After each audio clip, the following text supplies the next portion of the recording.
શ્રી ગરવીબાઈ વિરાણી કન્યા વિદ્યાલય રાજકોટની યુટ્યુબ ચેનલમાં તમારું સ્વાગત છે. વ્યવસાયલક્ષી ગૃહ વિજ્ઞાન પ્રવાહ હાઉસકીપિંગ ધોરણ 12 વિષય સોશિયલ સ્કિલ્સ એન્ડ રિપોર્ટેબલ મેટર્સ પ્રકરણ 4 વાણિજ્ય પત્ર તાસ 6. વિદ્યાર્થી મિત્રો, આજે આપણે વાણિજ્ય પત્ર પ્રકરણમાં વ્યક્તિગત પત્ર વિશે જાણવાના છીએ. જાણીને નવાઈ લાગશે કે વાણિજ્ય પત્રના ચેપ્ટરમાં વ્યક્તિગત પત્ર શા માટે ભણવાના કે જાણવાના. તો ક્યારેક એવું થતું હોય છે કે સંબંધો વ્યાવસાયિક હોય પણ સંબંધો ખૂબ ઘનિષ્ઠ થઈ ગયા હોય ત્યારે ઘણી વખત બે વ્યાપારી લોકો વ્યક્તિગત સંબંધ પણ અલગથી જાળવતા હોય છે અને ત્યારે વ્યક્તિગત પત્ર પણ લખવાના થતા હોય છે. માટે વ્યક્તિગત પત્ર કેમ લખાય એ પણ એક વ્યાવસાયિક વ્યક્તિએ જાણવું જ જોઈએ. સાથે સાથે માણસ સામાજિક પ્રાણી છે. જીવનમાં અનેક સંબંધો માણસ કેળવે છે અને લાંબા ગાળા માટે કે આજીવન એને ટકાવે પણ છે. એમાંના કેટલાક સામાજિક હોય તો કેટલાક વ્યક્તિગત પણ હોય, વ્યાવસાયિક પણ હોય. આ દરેકની સાથે અનેક કારણસર પત્ર વ્યવહાર તો થતો જ હોય છે. આવા પત્રોનો હેતુ વ્યક્તિગત સંપર્ક સ્થાપવાનો હોય કે વ્યક્તિગત સંબંધને જીવંત રાખવાનો હોય છે. તે બંને વચ્ચેના સંપર્કનું માધ્યમ આ પત્ર છે. એટલે કે ક્યારેક કોઈ નવી વ્યક્તિને આપણે મળતા હોઈએ ત્યારે અને એ વ્યક્તિ પારિવારિક કોઈ સંબંધમાં થતી હોય ત્યારે એની સાથે સંપર્ક સ્થાપવા માટે આપણે પત્ર લખી શકીએ છીએ. હા, એનું કારણ સામાજિક હોઈ શકે કે કોઈ તહેવારને અનુસાર હોઈ શકે કે કોઈ સંજોગને અનુસાર હોઈ શકે, જેના કારણે નવો સંબંધ છે એ આપણે ડેવલપ કરી શકીએ છીએ, વધારે એને ઘનિષ્ઠ અને આત્મીય બનાવી શકીએ છીએ, જૂના આપણા બધા જ સંબંધોને જીવંત રાખી શકીએ છીએ અને એમાં આ વ્યક્તિગત પત્ર આપણને ખૂબ જ સારું એવું માધ્યમ તરીકેની ભૂમિકા પૂરી પાડે છે. તો આ કેમ લખાય એના વિશે આજે આપણે જાણીએ. વળી વ્યક્તિગત પત્રમાં ખાસ આત્મીયતા અને ઘણીવાર ગુપ્તતા પણ હોય છે. એટલે કે આપણે જ્યારે વ્યક્તિગત કોઈને પત્ર લખતા હોય ત્યારે સંબંધ પણ એકદમ ખાસ હોય છે. એને જ આપણે વ્યક્તિગત પત્ર લખીએ છીએ. તો એક આત્મીયતાના ભાવ તો અંદર દેખાવાના જ છે. સાથે સાથે એમાં ક્યારેક એવી વાત હોય છે કે જે એ બે વ્યક્તિની વચ્ચેની જ હોય છે. એટલે કે એમાં ગુપ્તતા પણ હોય છે અને એ વ્યક્તિને અરસપરસ ખાતરી હોય છે કે આ ગુપ્તતા જળવાઈ પણ રહેશે. તો એક વિશ્વાસ સાથે આ પત્ર લખવામાં આવે છે અને આથી જ વ્યક્તિગત પત્રો વાચકને સાચે સાચ મળ્યાની લાગણીનો અનુભવ કરાવતા હોવા જોઈએ. એટલે કે એમાં લાગણી અને ભાવનાની અભિવ્યક્તિ વધારે હોય છે, એની ફિલિંગ વધારે હોય છે. તે નિખાલસ અને આત્મીય હોવા જોઈએ. એટલે કે એમાં ખુલ્લા મનથી વાત કરેલી હોવી જોઈએ. તે ખરેખર વાત કરવાની છે એ જ. ગોળ ગોળ કોઈ વાત હોતી નથી, કોઈ વાત છુપાવવાની હોતી નથી કે દ્વિઅર્થી કોઈ વાત કરવાની હોતી નથી. આમાં તો સંબંધની અગત્યતા ઉપર, સંબંધના પાયા ઉપર લખેલો આ પત્ર છે એટલે એમાં નિખાલસતા હોવી જ જોઈએ. સાથે સાથે એ જીવંત તેમજ રસપ્રદ પણ હોવા જોઈએ. એટલે કે ખરેખર આપણે એ વ્યક્તિની સામે જ બેઠા છીએ, એની સાથે જ વાત કરી રહ્યા છીએ, ભલે એ મૌખિક નથી, લેખિત છે, છતાં એક જીવંતતાનો અનુભવ કરાવે એવો હોવો જોઈએ. સાથે સાથે એ વાંચવો ગમે એવો પણ હોવો જોઈએ. વાત કોઈ પણ હોઈ શકે છે. ક્યારેક વાત છે એ કોઈ બાબતે ધ્યાન દોરવા માટેની હોય છે, ક્યારેક એની કોઈ બાબતે આપણને અનુભવનો લાભ લેવાનો હોય, ગાઈડન્સ માટેનું હોય છે, માર્ગદર્શન આપણે મેળવવું હોય તો પણ લખેલો હોય છે. ક્યારેક એની કોઈ ભૂલની માફી આપેલી હોય, આપણી ભૂલની માફી માંગેલી હોય, કોઈ પણ કારણ હોઈ શકે. કોઈ સારા સમાચાર આપણને જાણકારી આપતા હોઈએ તો વ્યક્તિગત પત્ર તો આવા જ કારણોસર લખાતા હોય છે.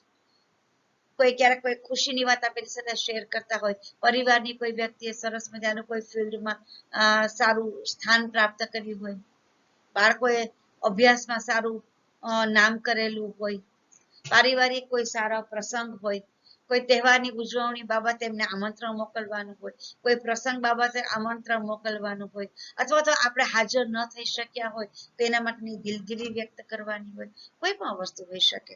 પણ એ એકદમ જ આત્મીયતા વાળો હોવો જોઈએ, તો જ એ સાચા અર્થમાં વ્યક્તિગત પત્ર કહેવાય. વ્યક્તિગત પત્રો છે એ અનૌપચારિક અને ઘરેલું રીતે લખાયેલા હોવા જોઈએ. એટલે કે આગળ આપણે જે કઈ વાણિજ્ય પત્રના નિયમો માટેની વાત કરી હતી કે એમાં કઈ કઈ બાબત ધ્યાનમાં રાખવાની હોય, ભાષાની બાબતમાં, એડ્રેસની બાબતમાં, કવરની બાબતમાં, એનું આખું જે માળખું હોય છે એની આમાં ચિંતા નથી કરવાની. આમાં આપણે આપણા ઘરના એક સદસ્યને આગળ લખતા હોઈએ એવી રીતે લખવાનું છે. એટલે એમાં ઔપચારિકતાને કોઈ સ્થાન નથી. કયા સમયે લખવો, કઈ બાબતે કઈ રીતે પ્રેઝન્ટ કરવી, એવી કઈ ચિંતા કરવાની હોતી નથી. જેવું આપણા મનમાં સૂઝે એ રીતે આપણા મનથી લખી શકીએ છીએ. તમારા મિત્રો કે સંબંધીઓએ ક્યારે એવી રીતે પત્ર ન લખો કે તેઓ તમારા માટે જેને સંબોધન કરવાનું છે એવા શ્રોતાઓ છે. આ વસ્તુ આપણે વાણિજ્ય પત્રમાં યાદ રાખવાની હોય છે કે ખાસ એ લોકો ના પોઈન્ટ ઓફ વ્યૂ થી આપણે લેટર લખતા હોઈએ છીએ, જેને આપણે પરવલણ તરીકે સમજૂતી મેળવી હતી જેની બાબતે. આમાં એવું ધ્યાન નથી રાખવાનું. આમાં એ આપણા જ છે, આપણા દરેક ભાવને એ સમજી જ શકે છે. એટલે સહજતાથી, સહજ ભાવે લખવાનું હોય છે. સંબોધન પણ એકદમ પૂજ્ય કે માનનીય કે આદરણીય અથવા તો પ્રિય એવું કરી શકાય છે, જે આપણે વ્યાવસાયિક પત્રમાં કરતા નથી. તો એ લોકો શ્રોતા નથી, પણ આપણી સાથે આપણા પરિવારના વ્યક્તિ છે, પરિવારજન સાથે વાત કરી રહ્યા છીએ એ રીતે આપણે એની સાથે વાત કરવાની છે, કે જેમાં સંબોધનને ખાસ કોઈ ભાવનાકીય હોવું જોઈએ, પણ સંબોધન એકદમ ઔપચારિક હોવું જોઈએ એવું ધ્યાન રાખવાનું નથી. અને એવી રીતે લોકોને સમજવાના નથી કે એવી રીતે વાતની અંદર પ્રેઝન્ટ નથી કરવાની કે એ લોકો ખાલી સાંભળનારા જ છે અને આપણે કહેનાર છીએ. એ લોકો આપણને સાંભળનાર નહીં, પણ આપણને સમજનાર છે. આપણે ભાવની અનુભૂતિ કરનાર વ્યક્તિ છે. તો અહીંયા રિસીવર સાથેનો આપણો ભાવ છે એ અલગ છે, અને એ અલગ ભાવ કાગળમાં દેખાવો જોઈએ. એ રીતે કાગળ લખવાનો છે. આમ વ્યક્તિગત પત્ર છે એ ખૂબ અગત્યના છે.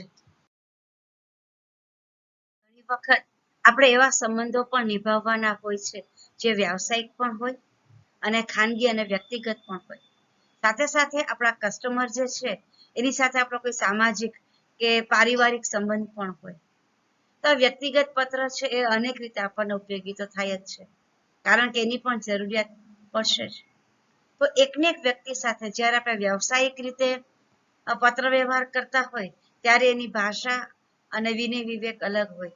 જ્યારે વ્યક્તિગત કે સામાજિક બાબતે સંબંધના નિભાવની વાત આવે ત્યારે એમાં થોડો ફેરફાર હોય છે, કારણ કે વ્યક્તિગત પત્ર છે એ આપણી ખાનગી બાબત છે, પોતાની બાબત છે.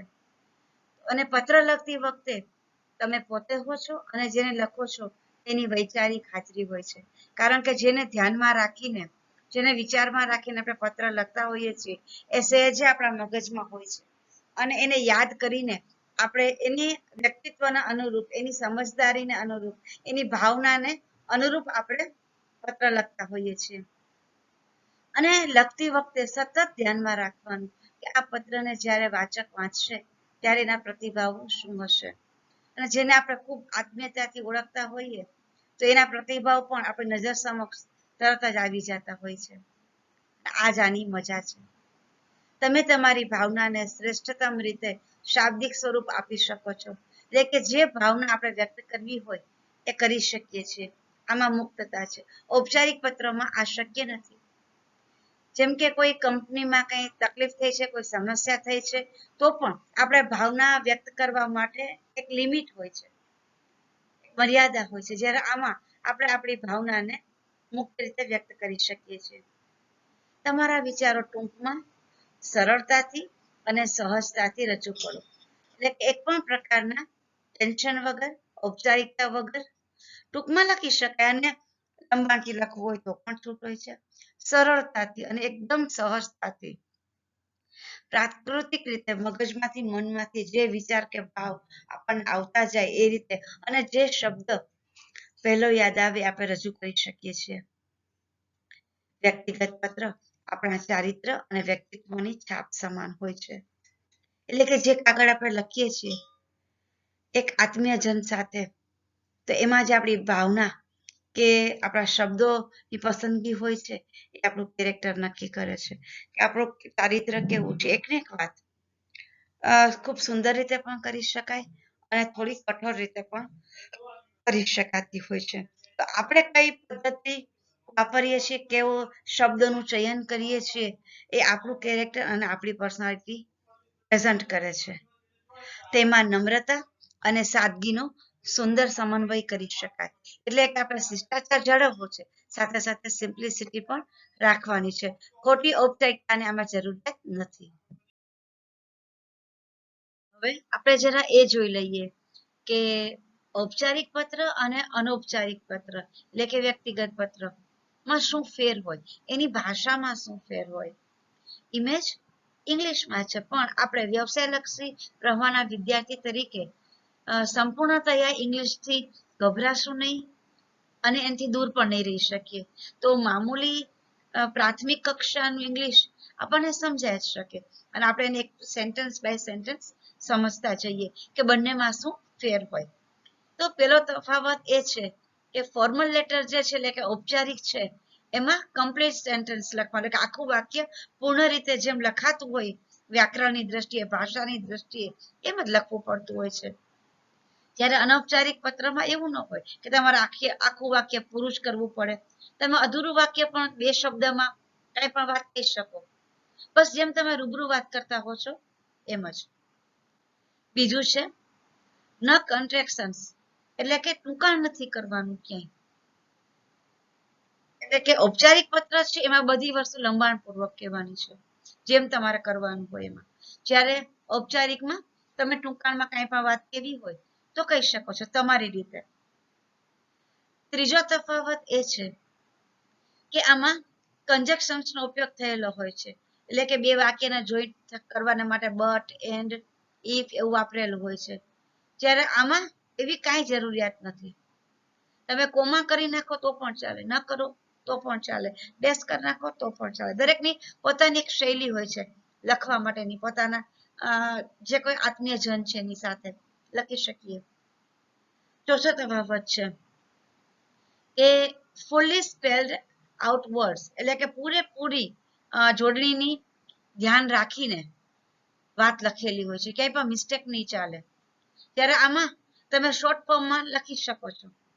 જે તમારા વાત કેવી છે, જે તમારા 2 વચન જ કદાચ ક્યાંક વાત હોય, 2 વચનનું જ ખાસ કોઈ શોર્ટ ફોર્મ હોય, તમે વાપરી શકો છો. ઔપચારિકમાં એ નહીં વપરાય, વ્યવસાયિકમાં એ નહીં વપરાય. પછી છે ટ્રાન્ઝેક્શન વર્ડ્સ. તમારા જે 2 વાક્યને જોઈન્ટ કરવા માટેના જે શબ્દ વાપરવાના હોય એ વાણિજ્ય પત્રમાં નક્કી હોય. જ્યારે આમાં એવું કઈ હોતું નથી. તમે સળંગ 2 વાક્ય છે લખી શકો છો. કોઈ જ નિયમ ભાષાના કે ઔપચારિક એક પણ આમાં લાગુ પડતા નથી.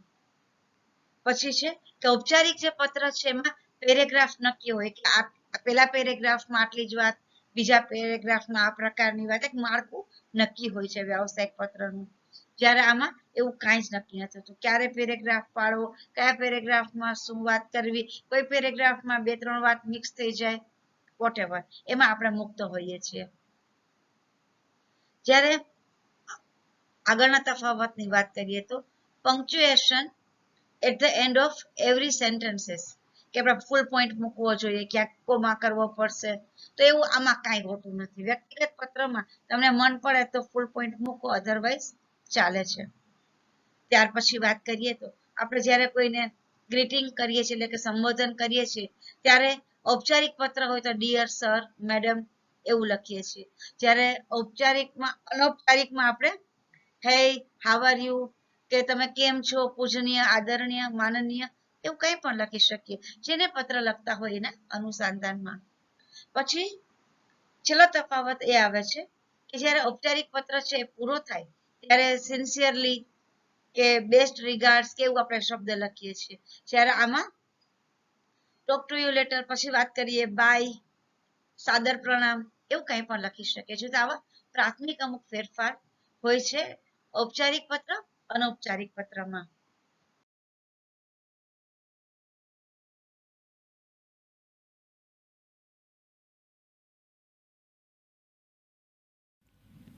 पत्र लेखन।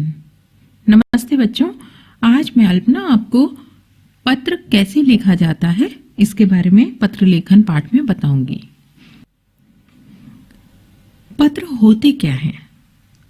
पत्र, जिन्हें हम चिट्ठी, खत या इंग्लिश में लेटर कहते हैं, पत्र एक दूसरे को संदेश पहुंचाने का माध्यम होते हैं। इनके द्वारा घर परिवार के समाचार, अपने मन के भाव, विचार आदि प्रकट किए जाते हैं। मित्रों को लिखा जाता है पत्र, संबंधियों को लिखा जाता है, न केवल नजदीकी संबंधियों को बल्कि संपादकों, सरकारी अधिकारियों, अलग अलग उद्देश्य से अलग अलग प्रकार के पत्र लिखे जाते हैं। पत्र लिखना कला है और एक अच्छा पत्र कैसे लिखा जाए यह इस बात पर निर्भर करेगा कि आप पत्र किसे लिख रहे हैं। तो जानते हैं पत्रों के कितने प्रकार होते हैं। पत्रों के प्रकार इस बात पर मुख्यतः निर्भर करते हैं कि आप किसे पत्र लिख रहे हैं। पत्र अगर आप अपने संबंधियों, रिश्तेदार, परिवार के लोगों को लिख रहे हैं तो ये अनौपचारिक पत्र हो जाएंगे, और इनके अतिरिक्त जो पत्र लिखे जाएंगे वे औपचारिक पत्र की श्रेणी में आएंगे। तो हम कह सकते हैं कि पत्र मुख्यतः दो प्रकार के होते हैं। औपचारिक, इंग्लिश में हम फॉर्मल कहते हैं, औपचारिक पत्र और फॉर्मल पत्र। दूसरा अनौपचारिक पत्र, इंग्लिश में हम कहेंगे इनफॉर्मल लेटर्स। एक अच्छे पत्र की क्या विशेषताएं होनी चाहिए? भाषा सरल होनी चाहिए और सभ्य होनी चाहिए, जिसे हम लिख रहे हैं उसके अनुरूप होनी चाहिए। विचारों की स्पष्टता अवश्य होनी चाहिए। जो भी कुछ हम लिख रहे हैं वह पढ़ने वाले को समझ आना चाहिए, और पत्र को प्रारूप के अनुसार लिखेंगे, फॉर्मेट के अनुसार लिखेंगे तो बहुत ही प्रभावी हो जाएगा। जिस पत्र में जितनी स्वाभाविकता होगी वह उतना ही पढ़ने वाले के ऊपर असर छोड़ सकेगा।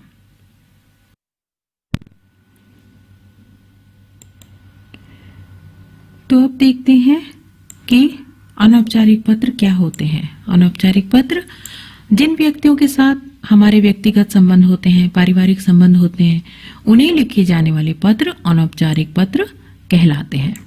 मित्रों, संबंधियों आदि को लिखे जाने वाले पत्र ही अनौपचारिक पत्र होते हैं। अब ये कई प्रकार के होते हैं। बधाई देते हुए अगर हम कोई पत्र लिखते हैं तो बधाई पत्र कहलाते हैं। धन्यवाद देते हुए पत्र धन्यवाद पत्र, शुभकामना पत्र, निमंत्रण पत्र, संवेदना पत्र, या फिर कोई सूचना, सद्भावना प्रकट करते हुए जब हम पत्र लिखते हैं तो वे पत्र अनौपचारिक पत्र कहलाते हैं। अनौपचारिक पत्र के क्या क्या अंग होते हैं? पत्र भेजने वाले का सबसे ऊपर हम पता लिखेंगे, जो भी पत्र भेज रहे हैं। और परीक्षा में आप लिख रहे हैं पत्र तो आप सबसे ऊपर परीक्षा भवन, आवास केंद्र, अपना पता लिखेंगे। अगर प्रश्न में कोई पता दिया गया है तो वह लिखेंगे। उसके बाद आप लिखेंगे दिनांक, तारीख, और फिर तीसरे नंबर पे आएगा संबोधन। और संबोधन के लिए कौन से शब्द होंगे यह आप तय करेंगे कि आप किसे पत्र लिख रहे हैं, उससे आपका क्या संबंध है। जैसे संबंध अगर माता पिता है आपके, आप अपने माता पिता को लिख रहे हो, या कोई भी आपसे बड़ा है उसको लिख रहे हो, तब संबोधन जो भी लिखा जाएगा वह आदर सूचक शब्दों में लिखा जाएगा। जैसे पूजनीय, पूज्य, परम पूज्य, आदरणीय इत्यादि। फिर अगर हम उम्र है तो हम प्रिय, स्नेही आदि शब्दों से संबोधित कर सकते हैं। और अगर आपसे छोटा है, छोटी बहन हो सकती है, भाई है या आपका शिष्य है, तो आप उसे नाम लेकर संबोधित कर सकते हैं। उसके आगे आप प्रिय भी लगा सकते हैं। तो यहाँ संबोधन आपको पत्र पाने वाले से आपके संबंध पर निर्भर करेगा। उसी तरह अभिवादन के लिए कौन सा अभिवादन शब्द आपको यूज करना है, लेटर में लिखना है, यह भी आपके संबंध पर निर्भर करेगा। जिससे आप पत्र लिख रहे हैं उससे आपका क्या संबंध है। अगर वह आपसे बड़ा है तो आप सादर चरण स्पर्श, प्रणाम, नमस्ते, सादर प्रणाम इत्यादि लिखेंगे। अगर आपका हम उम्र है तो आप सब प्रेम नमस्ते, मधुर स्मृति इत्यादि लिखेंगे। और अगर आपसे छोटा है तो चिरंजीवी रहो, शुभाशीष, आशीर्वाद सहित इत्यादि लिखेंगे। और ये सब शुरुआती हिस्सा लिखने के बाद आप जो मुख्य भाग लिखेंगे तो वहां विषय का विस्तार देंगे। और विषय को विस्तार आप 3 पैराग्राफ्स में करेंगे। तो जो पहला पैरा होगा उसमें आप अपनी कुशल क्षेम बताते हुए आप उसकी कुशल क्षेम के बारे में भी पूछेंगे।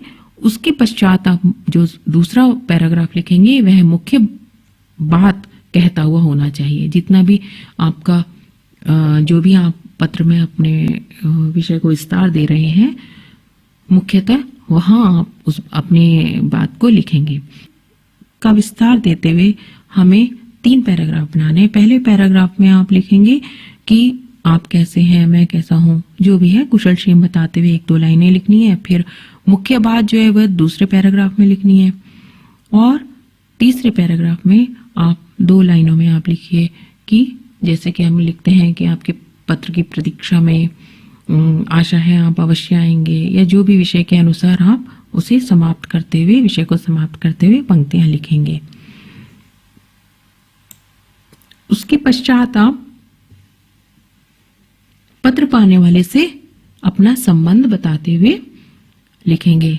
तो पत्र पाने वाले से आपका क्या संबंध है, जैसे कि बड़े हैं तो आपका आज्ञाकारी आपके पिता या माता है, या जो भी आपका संबंध है वह आप यहाँ लिख सकते हैं समापन शब्द में। आपसे बड़े हैं तो आपका आज्ञाकारी जो भी है, आप भतीजे हैं, भांजे हैं, पुत्र हैं, पुत्री हैं, वो लिख सकते हैं। फिर हम उम्र हैं तो आप तुम्हारा मित्र, तुम्हारी सखी आदि लिख सकते हैं। फिर छोटा है तो तुम्हारा हितैषी, तुम्हारा शुभाकांक्षी इत्यादि संबंध अवश्य लिखते हैं। तुम्हारा बड़ा भाई, दीदी, इस प्रकार से आप लिख सकते हो। फिर जब नाम लिखने की बारी आती है तो आपको अपना नाम नहीं लिखना है। अगर पत्र में, प्रश्न पत्र में आपको जो प्रश्न दिया गया है उसमें कोई नाम लिखा है कि अपने छोटे भाई राजू को आप लिख रहे हैं, तो आप ये हैं, आपका नाम दिया है, लिखने वाले का नाम अगर वहां दिया है कि आप मोहन है, अपने छोटे भाई राजू को लिख रहे हैं, तो उसी प्रकार से आपको नाम लिखना है। अन्यथा आपको क ख ग लिखना है।